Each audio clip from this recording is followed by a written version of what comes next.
విప్లవ ప్రజాస్వామిక తెలంగాణ మానవీయ ఉద్యమాల్లో ఉంటూ తన కవిత్వాన్ని తనంటూ ఒక గొప్ప తెలంగాణ గొప్ప సాహిత్య మూలాల్లో తనకుడిగా నిలబడతాడు. గతంలో కేసీఆర్ ఆయనకి ఇవ్వాల్సినంత గౌరవం ఇవ్వలేదు. ఇప్పుడెందుకు నువ్వు బలగున్నావు? ఇప్పుడెందుకు అది ఎందుకు వెళ్ళే సార్ ఎందుకు అది విడిచిపెట్టు అందన్న అందరికి ఇష్టం. కేసీఆర్ కూడా ఇష్టం, నాకు కూడా. అవును, మాట్లాడుకుంటారు కలిసే ఉంటారు. దానికి ఇప్పుడు అవసరం నీకు. అందశ్రీ గొప్ప మంచి గొప్ప కవి, నా మిత్రుడు. అంత మాత్రం చెప్పాలి. నిన్న చివరి అంటే అవార్డు తీసుకోమని చెప్పిండు. పిల్లలు తీసుకోన్నాడు. సరే అన్న తీసుకుంటానా, ఇంటికి వచ్చిండు.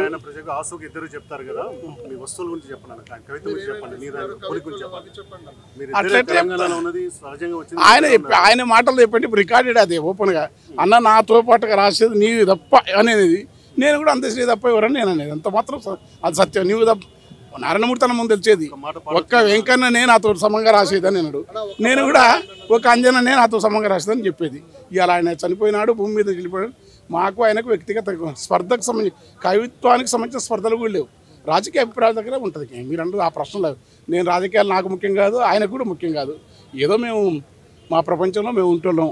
వాగ్దేవి కృపచేత వనరుగా కవనాన్ని అల్లిన మా కవి అందశ్రీ. అక్షరంబు నీకు ఆవలున్నది గాని అమ్మ వాగ్దేవిని హృదయమందుండే. పాట నల్లిక నీకు నేర్పినారేవర్తి. పాట నల్లిక నీకు నేర్పినారేవర్తి. తెచ్చింది కదా నీకు ఆ గగనమూలే కీర్తి. పాట నల్లిన నీకు నేర్పినారేవర్తి. తెచ్చగద నీకు గగనమంతటి కీర్తి. ఆవేశమున మాట అగ్ని గురిసినట్టు మనసు చూడగ పసి పిల్లవా లోపలేమో పసి పాపనోలే గుట్టు.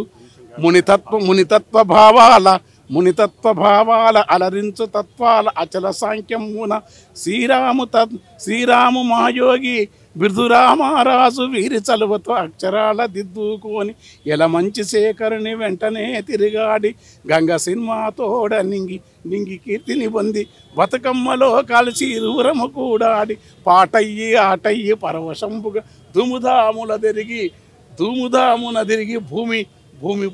భూమిలో లావోలే దుముదామున తిరిగి పాటయ్యి ప్రభవించినట్టి అంధ్యాశ్రీ. వెళ్ళిపోయిన నావు హృదయంబున్నవు అక్షరంబై నీవు అవనిలో బతికేవు. అక్షరంబై చిర యశక్కాయము చేత అవనిలో నిలిసేవు. అన్న అంధ్యశ్రీ